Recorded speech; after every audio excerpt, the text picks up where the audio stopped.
नमस्कार. आज आपण ऐकणार आहोत कथा एक रंगीबिरंगी फुलपाखराची.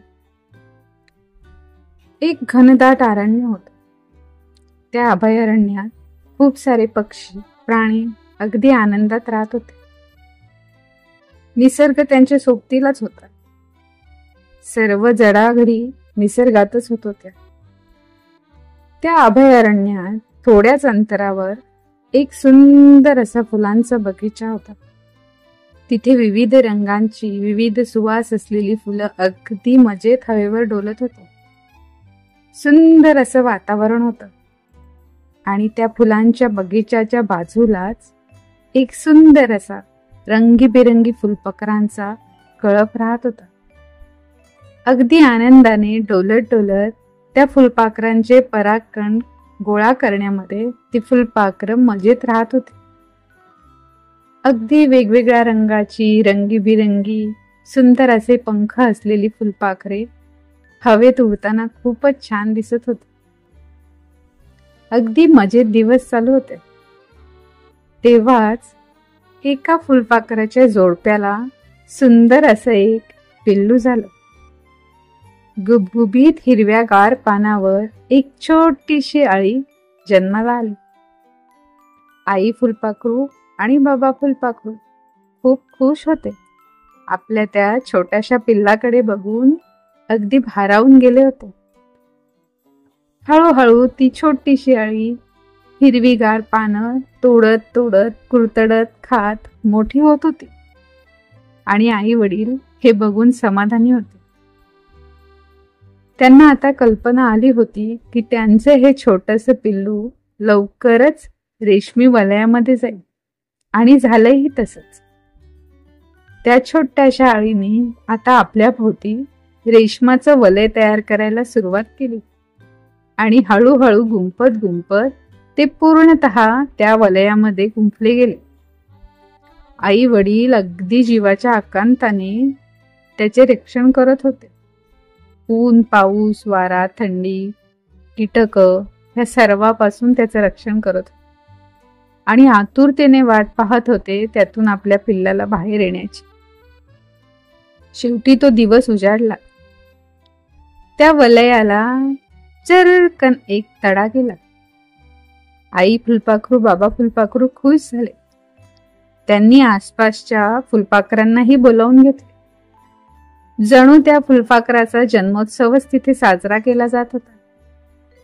फुलं देखील जणू आनंदाने डोलत होती. त्यांच्यामध्ये अजून एक फुलपाखरू येणार होतं. बघता बघता पूर्णतः ते वलय तुटलं गेलं आणि त्यातून एक सुंदर असं फुलपाखरांनी हवेत भरारी घेतली. किती सुंदर होतं ते. एकदम सुंदर रंगीबिरंगी फुलपाखरू. आई वडील आपल्या पिल्लाला बघून खूपच खुश झाले. बाकीचे फुलपाखरेही जोरजोरात हसू लागले. त्यांना अजून एक सवंगडी मिळाला होता. ते फुलपाखरू येऊन आई वडिलांच्या गळ्यात पडले. खूप आनंदी होत. आपल्या स्वतःच्या पंखांना बघून तर जास्तच खुश होत. त्याला असं झालं होतं की मी कुठे जाऊ आणि कुठे नको. त्या पंखांमधलं बळ त्याला आकाशाकडे झेप घेण्यासाठी खुणावत होतं. पण आई वडिलांनी त्याला रोखलं. अरे थांब बाळा, लगेच असा ओरू नकोस. अजून तुला अभयारण्याची काही माहिती नाही. ती आधी करून घे आणि मगच आपल्या प्रवासाला सुरुवात कर. काय ग आई, जाऊ दे ना मला, पिल्लू म्हणाले. पण बाबांनी देखील त्याला अडवलं. ए बाळा, आई सांगते ते ऐक जरा. मग काय, पिल्लाचा नाईलाज होता. ते शांत झालं. आई वडील आपल्या पिल्लाला सर्व शिकवण्याच्या प्रयत्नात होते.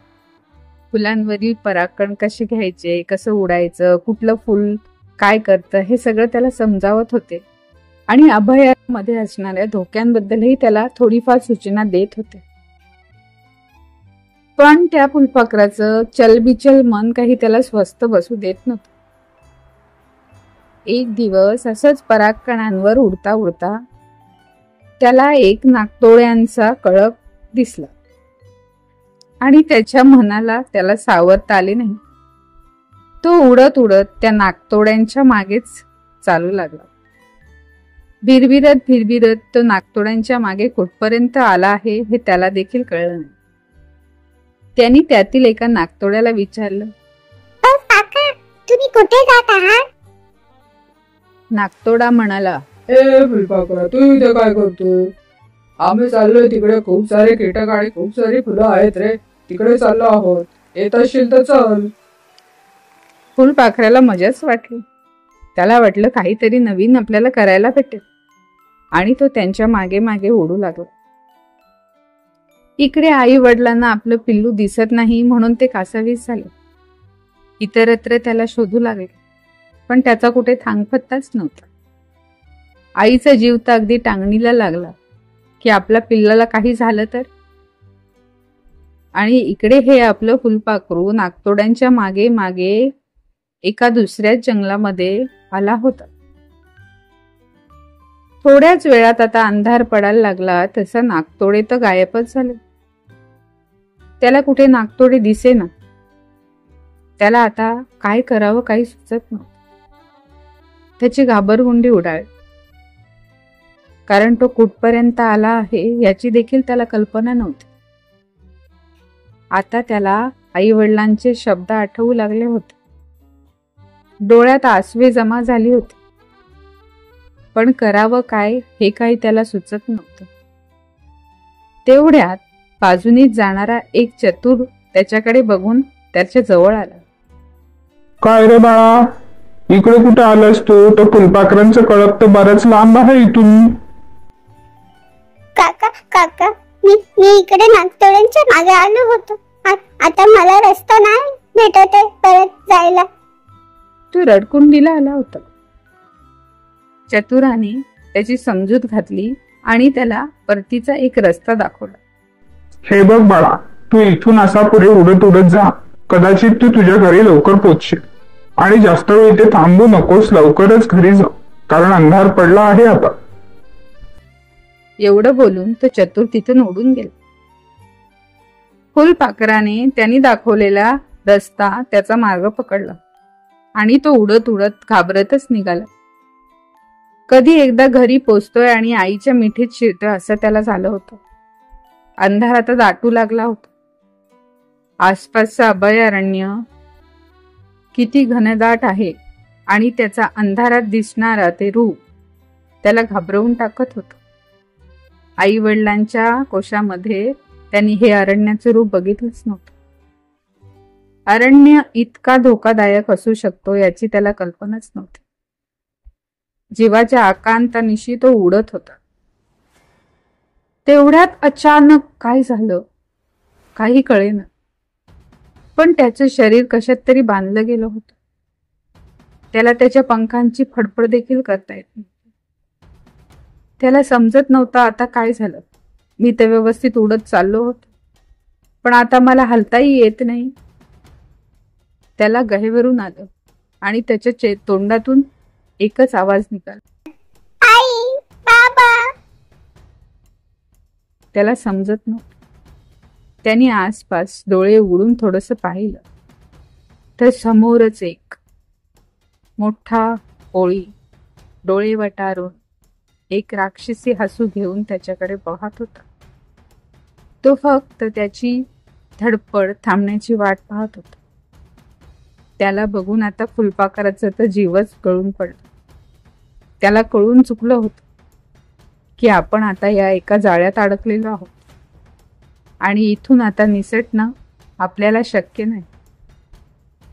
तरी तो त्याच्या जीवाच्या आकांताने त्यातून निसटण्याचा प्रयत्न करत होता, पण त्याला त्याच्या त्या पंखांची फडफड काही करता येत नव्हती. शेवटी फडफड करून तो दमला आणि शांत झाला. त्याला वाटलं आता आपण आपल्या आई वडिलांना भेटू शकत नाही. कदाचित आपण आपल्या आई वडिलांचं ऐकलं असतं आणि इथवर आलो नसतो तर ही वेळ आपल्यावर आलीच नसती. त्याच्या डोळ्यातून अश्रू गळू लागले. इकडे आई वडील देखील आता हताश झाले होते. त्यांचं ते छोटस पिल्लू अजूनही परत आलं नव्हतं आणि एवढ्या काळोख्या अभयारण्यात तो परत येईल याची शाश्वती देखील त्यांना वाटत नाही. आई देवाचा धावा करत होती तिच्या पिल्लाला सुखरूप ठेव म्हणून. बाबाही हतबल होते. आसपासची फुलपाखरे त्यांची समजूत काढत होते, पण त्यांनाही कल्पना होती की अजूनही जर तो आलेला नाही तर तो परत येण्याचे चान्सेस खूप कमीच आहेत. पण काय झालं, अचानक आकाशात विजा चमकू लागल्या आणि धुवाधार पाऊस सुरू झाला. फुलपाखराच्या अंगावर ते टपोरे थेंब पडू लागले. तसं त्याच्या जीवात जीव आला. हळूहळू त्या पावसाच्या टपोऱ्या थेंबांमुळे ते जाळं निसटू लागलं आणि निसटत ते इतकं लूज झालं की त्या फुलपाखराला त्याच्या पंखांची हालचाल करता यायला लागली आणि त्यांनी सर्व बळ एकवटून अगदी पंखांची हालचाल करून त्या जाळ्यातून काढता पाहिजे आणि सरळ धावत जीवाच्या आकांतांशी तो घराकडे उडाला. ते जाळं आपल्या पंखांवर तसंच लपेटून जीवाच्या आकांताने अगदी पंख फडफडवत तो त्याच्या घरला परतत होता. त्याला समोर फक्त त्याचे आई बाबा दिसत होते आणि त्याच जीवाच्या आकांताने तो उडत. थोड्या दूरवरच आई बाबांना आपलं ते पिल्लू उडत येताना दिसलं. त्यांच्या डोळ्यात एक चमकच आली. त्यांनी देखील लगेच उडत जाऊन आपल्या पिल्लाला कवेत घेतलं. त्याच्या अंगावर लपेटलेले ते जाळाचे अंश बघून त्यांना कल्पना आली होती की काय झालं असेल.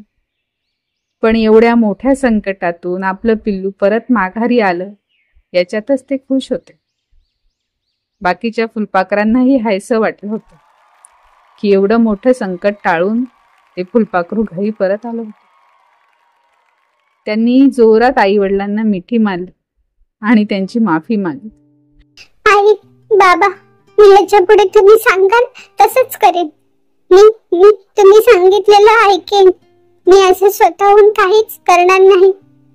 तुमची शिकवण मी नेहमी लक्षात ठेवेन. आई वडिलांना खूप हायसं वाटलं.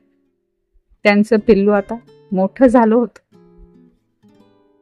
आणि ते आनंदाने त्या कळपात पुन्हा नांदू लागले.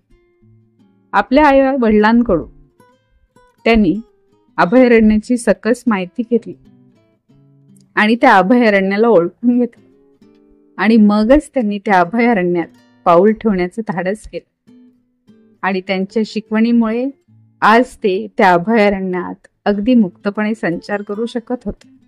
सगळ्या संकटांवर मात करू शकत होते. मित्रमैत्रिणींनो, कशी वाटली कथा? आपणही फुलपाखरासारखेच असतो. आपले आई वडील आपली खूप काळजी घेतात. आपल्या जन्मापासून ते मोठं होईपर्यंत आपलं रक्षण करत असतात. आपल्याला खूप शिकवण देत असतात, जपत असतात. त्यांच्या जीवाची पर्वा न करता ते आपल्याला जपत असतात. पण आपण जेव्हा मोठे होतो ना, तेव्हा आपलं मनही फुलपाखरासारखं चलविचल होतं आणि सैरवर पळायला लागतं.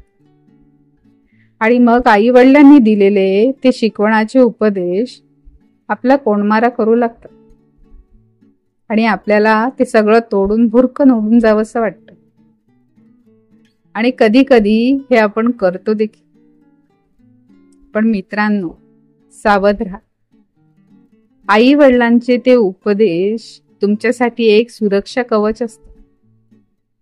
त्या सुरक्षा कवचामध्ये घडून मगच तुम्ही ह्या जगात पाऊल ठेवावं अशी त्यांची इच्छा असते. ते तुम्हाला अडवत नसतात उडण्यापासून, पण उडण्याआधी जी शिकवण गरजेची आहे, जग ओळखण्याची ताकद गरजेची असते, ते तुम्हाला शिकवत असतात. कदाचित तुम्ही चुकीच्या मार्गावर जाऊ शकता फुलपाखराप्रमाणे, आणि कदाचित तुम्हाला तिथे असा चतुर भेटेल असं नाही. तुम्ही कोणत्याही कोळ्याच्या जाड्यात अडकून तिथेच तुमचे प्राण गमावू शकतात. म्हणून आई वडील त्या प्रयत्नात असतात.